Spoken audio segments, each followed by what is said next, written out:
أنفسنا ومن سيئات أعمالنا من يهده الله فلا مضل له ومن يضلل فلا هادي له ونشهد أن لا إله إلا الله ونشهد أن محمدا عبده ورسوله قال الله تعالى في كلامه القديم والفرقان الحميد أعوذ بالله من الشيطان الرجيم بسم الله الرحمن الرحيم وجعلناكم نومكم سباتا صدق الله العظيم. அன்பிற்குரிய ஜமாத்தர்களே, கடைசி ஜுசுவான அம்ம ஜுசுவில் அல்லாஹ் ஒரு நுணுக்கமான விஷயத்தை நம் வாழ்வோடு ஒட்டி இருக்கக்கூடிய நம்மோடு இருக்கக்கூடிய விஷயத்தை பற்றி பேசுகிறான். வஜஅல்னா நௌமக்கும் சுபாத்தா, உங்களுக்கு தூக்கத்தை நாம் நிம்மதியாக ஆக்கியுள்ளோம். தூக்கம் அப்படின்றது ஒரு சாதாரண விஷயமா இன்றைக்கி நமக்கு தெரியலாம். அல்லாஹும் ரசூலும் அதை மேன்மைப்படுத்தி சொல்லியிருக்கிறார்கள். இன்றைய நவீன காலத்தில் தூக்கம் அப்படின்றது வாலிபர்கள் முதற்கொண்டு சிறிய குழந்தைகள் பெரியவர்கள் வரைக்கும் ஒரு கேள்விக்குறியாக அல்லாஹ்வினுடைய அருளை அலட்சியப்படுத்தக்கூடிய நிலை ஏற்பட்டிருக்கிறது. பெருமானார் ஸல்லல்லாஹு அலைஹி வஸல்லம் அவர்கள் ஹதீஸிலே அழகாக இப்படி ஒரு விஷயத்தை சொல்வார்கள். நெஹ்மதானி மக்மூனுன் ஃபீஹிமா கஸீரும் மினன் நாஸ் அஸ்ஸிஹ்ஹத்து வல் ஃபராக். இரண்டு அருட்கொடைகள், அந்த அருட்கொடை விஷயத்தில் மனிதர்கள் ரொம்ப அசால்ட்டாக இருக்கிறாங்க. அல்லாஹ்வுடைய அருட்கொடை, ஆனால் அதில் மனுஷங்க ரொம்ப அசால்ட்டாக இருக்கிறாங்க. அது என்ன அப்படின்னா, ஒன்று ஆரோக்கியம், ரெண்டாவது ஓய்வு. மனுஷன் ஆரோக்கிய விஷயத்தில் நீங்கள் பாருங்கள், ஆரோக்கியத்தை அவன் பிடிக்கணும், ஆரோக்கியமாக வாழணும் அப்படின்னு பணம் சம்பாதிக்கிறான். பணம் சம்பாதிச்ச பின்னாடி ஆரோக்கியம் போயிடுது. அந்த ஆரோக்கியத்தை மறுபடியும் மீட்டெடுக்கிறதுக்கு பணத்தை செலவழிக்கிறான். இது யோசிக்கும் போதே ஒரு அறியாமை, ஒரு முட்டாள்தனமாக இருக்குது. முன்னாலேயே நாம் நிதானமாக டைமெல்லாம் வகுத்து அதை கிளாஸிஃபை பண்ணி இது எதை இப்போ செய்யணும், இப்போ தூங்கணும், இந்த டைமில் நம்ம வேலை செய்யணும் அப்படின்னு நம்ம எல்லாமே ஒரு ஷெடியூல்டாக முன்னாடியே பண்ணோம் அப்படின்னா இந்த ரொட்டேஷன் இருக்காது. பணம் சம்பாதிக்கிறது எதுக்கு? ஆரோக்கியமாக வாழ்கிறதுக்கு. அப்போ ஆரோக்கியத்தை இழந்து பணம் சம்பாதிக்கலாம். இப்போ பணம் கையில் இருக்குது, முன்னாடி இருந்த ஆரோக்கியம் இப்போ இல்லை. அந்த ஆரோக்கியம் வரணும் அப்படின்னா இருக்கிற பணம் வெளியே போயாகும். ஹாஸ்பிட்டல் செலவு அது இதுன்னு போயிடலாம். இதுதான் ரசூலுல்லாஹ் சொன்னாங்க, நெஹ்மதானி மக்மூனுன் ஃபீஹிமா. ரசூல் ஸல்லல்லாஹு அலைஹி வஸல்லம் அன்னைக்கே கணிச்சிருக்காங்க பாருங்கள். ஒரு சமுதாயம் வரும், அவங்க ஆரோக்கியம் விஷயத்தில் கேர் பண்ணவே மாட்டாங்க, ஆனால் அல்லாஹ்வுடைய அருட்கொடைன்னு சொன்னாங்க. இப்போ நாம் 1 மணி நேரம் ஓய்வு எடுக்கிறது அப்படின்றது அது அல்லாஹ் கொடுத்த நேரம். ஆனால் அந்த ஓய்வு நேரத்தில் இன்றைக்கி செல்ஃபோன் பயன்பாடு, ரீல்ஸு மீதான அந்த அடிக்ஷன், இதே போன்ற விஷயங்கள் எல்லாம், மீன்ஸு, இதில் நாம் செலவு பண்ணுறது அப்படின்றது நம்ம அல்லாஹ்வுடைய அருட்கொடையை கேலி செய்வதற்கு சமம். அப்போ தூக்கம் அப்படின்றது ஓய்வு சம்மந்தப்பட்ட விஷயம். குர்ஆனில் அல்லாஹ் சொல்லும் போது என்ன சொல்கிறான்னு பாருங்கள். ஒமின் ஆயாத்திஹி மனாமுக்கும் பில்லைல் வன்னஹார். நீங்கள் பகலிலும் இரவிலும் தூங்குவது, தூங்குகிற செயல் இருக்கே, இது அல்லாஹ்வினுடைய அத்தாட்சி அப்படின்னு சொல்கிறான். அல்லாஹ்வுடைய அத்தாட்சி உலகத்தில் என்னென்னமோ இருக்குது. பிரம்மாண்ட படைப்புகள், நாம் நினச்சி பார்க்க முடியாத ஜீவராசிகள் என்னென்னமோ இருக்குது. அதையெல்லாம் கூட சொல்லியிருக்கலாம். ஆனால் அல்லாஹ் தூக்கத்தை என்ன சொல்கிறான்? என்னுடைய அருட்கொடைன்னு சொல்கிறான். அவன் தூக்கம் அப்படின்றது நீங்களோ நானோ நினைக்கிற மாதிரி சாதாரணமாக ஒரு 5 மணி நேரம், ஒரு 4 மணி நேரம் நைட்டு படுத்து எதிர்த்து வேலைக்கு போகிறது அப்படின்றது கிடையாது. இன்றைக்கி சூழல் அந்த மாதிரி உலகம் ஆயிடுச்சு. ஐடி ஃபீல்டு இந்த மாதிரிலாம் இருக்குது. ஆனால் ரசூல் ஸல்லல்லாஹு அலைஹி வஸல்லம் இதை வன்மையாக கண்டித்து சொல்கிறாங்க, உங்கள் உடம்பை நீங்கள் பார்த்துக்கணும் அப்படின்ட்டு. அல்லாஹ்ட்ட நீங்கள் ஒரு விஷயத்தை முயற்சி பண்ணி கேட்குறீங்க, இது வேணும் அப்படின்னு அடம்பிடிச்சு கேட்குறீங்க அப்படின்னா நீங்கள் ஆரோக்கியத்தை கேட்க வேண்டும் அப்படின்னு ரசூலுல்லாஹ் சொல்லி கொடுத்தாங்க. ஏன்னா தொழுகை, ஹஜ்ஜு, இபாதத்து என்ன வேணா இருக்கட்டும், அதெல்லாம் கொடுன்னு கேட்கக்கூடாது. முதல்ல ஆரோக்கியத்தை தான் கேட்கணும். ஏன்னா ஆரோக்கியம் இருந்தால் தான் நீங்கள் இதெல்லாம் செய்ய முடியுமே. ஒரு மனிதருக்கு ஆரோக்கியம் தவறி போச்சு, அவர் பள்ளிவாசலுக்கு வர முடியாது. மனசில் என்ன தோணும்? நோன்பு வைக்கலாம்னு தோணும்.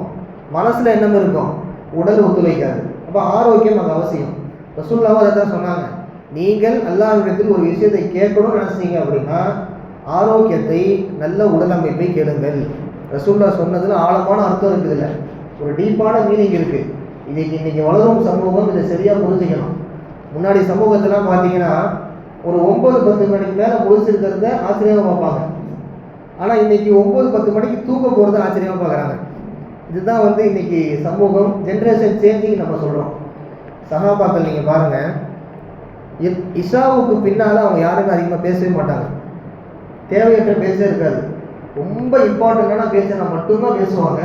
அப்படி இல்லைன்னா சாப்பிட்டு தொழுதுட்டு போய் தூங்கிடுவாங்க. தூங்கிட்டு அவங்க எந்திக்கிற டைம் தகுந்த டைம் ஒரு 3 மணி அளவு, இதான் அவங்க எந்திக்கிற டைம். ஆனால் இன்றைக்கி கொஞ்சம் நீங்கள் யோசிச்சு பாருங்களேன், சஹாபாக்கள் எந்திக்கிற டைமு இன்றைக்கி நம்ம பசங்க தூங்குற டைம். நைட்டு முழுக்க பார்த்தீங்கன்னா செல்ஃபோனோட தொடர்பு. அது அந்நிய பெண்களோட பேச்சாக இருக்கட்டும், அவருடைய சோசியல் மீடியாவுடைய பயன்பாடாக இருக்கட்டும், இன்றைக்கி பார்த்தீங்கன்னா எல்லாமே தலைகீழ போயிடுச்சு. சஹாபாக்கள் வாழ்க்கைக்கும் நம்ம வாழ்க்கை கொஞ்சம் யோசிச்சு பாருங்களேன். அவங்க தஹஜ்ஜத்தை பிடிக்கணும், தஹஜ்ஜத்தோட ஃபஜ்ர் தொழுகணும் அப்படின்னு அவங்க முயற்சி இருந்துச்சு. அதுக்காக அவங்க என்ன பண்ணாங்க, இரவு பேச்சு கூட பேச மாட்டாங்க அப்படின்னு இருக்குது. அப்போ தூக்கத்தை சஹாபாக்கள் சரியாக பயன்படுத்துனாங்க அப்படின்றது ரொம்ப முக்கியம். இன்னைக்கு நம்ம தூக்கத்தை விட்டுட்டு 1 மணி நேரம் தூங்குறதுக்கு பதிலாக செல்ஃபோனை பார்ப்போமே அப்படின்னு நம்ம இந்த ஷைத்தானுக்கு நம்ம வழி கொடுக்குறோம். ஆனால் ஸல்லல்லாஹு அலைஹி வஸல்லம் என்ன சொன்னாங்க, நீங்கள் தூக்கத்தை விட்டுட்டு வணக்கம் கூட செய்யாதீங்கன்னு சொன்னாங்க. வணக்க வழிபாடு கூட ஈடுபடாதீங்க. அது ஒரு அதிசயம் இருக்குது தெளிவாக. ஒரு சஹாபி, அவர் பேர் அப்துல்லா. இப்போ அப்துல்லாவை பார்த்து ரசூலுல்லாஹ் கேட்குறாங்க, அன்னக தசூமுன் நஹார் வ தகூமுல் லைல். அப்துல்லா, நீங்கள் பகல் முழுக்க நோன்பு இருந்து இரவு முழுக்க விடாமல் அல்லாஹ்வை தொழுகிறீங்களாமே, வணங்குறீங்களாமே நான் அப்படின்னு கேள்விப்பட்டேன் அப்படின்னு அந்த அப்துல்லா கிட்ட, சஹாபி கிட்ட ரசூலுல்லாஹ் கேட்குறாங்க. பலா யா ரசூலல்லாஹ், ஆமாம் நான் அப்படி தான் பண்ணுறேன் அப்படின்னு அவர் சொன்னார். பாருங்களேன், அவர் வணக்கம் தான் செய்கிறாரு, பகல் முழுக்க நோன்பு இருக்கிறாரு, இரவு முழுக்க தொழுகிறாரு, இது ஒன்றும் தப்பு இல்லையே அப்படின்னு நாம் நினைக்கிறோம். ரசூலுல்லாஹ் தடுக்கிறாங்க. ஃபலா தஃஅல், அவ்வாறு நீ செய்யாதே.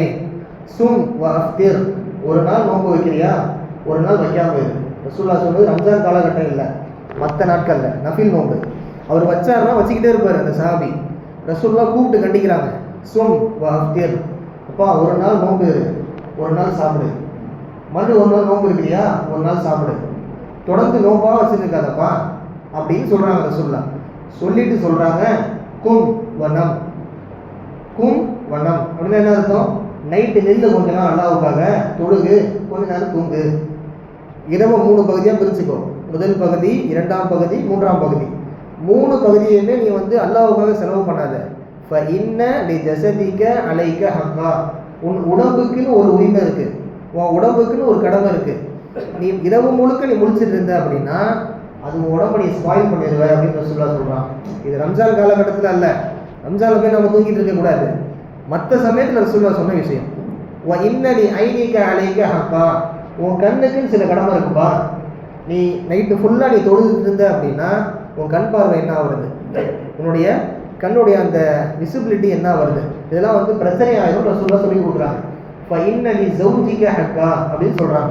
உன் மனைவிக்குன்னு சில கடமை இருக்குது, அவங்களோட பேசணும் நைட் நேரம், இதெல்லாம் சொல்கிறாங்க ரசூலுல்லாஹ். ஒரு சஹாபியை கூப்பிட்டு அவர் வீணான பேச்சு பேசலை, அவர் வீணான யாருக்கூடையும் தொடர்புல இல்லை, நண்பர்களோட அரட்டை இல்லை, அல்லாஹ்வை நினைவு கூறுறாரு.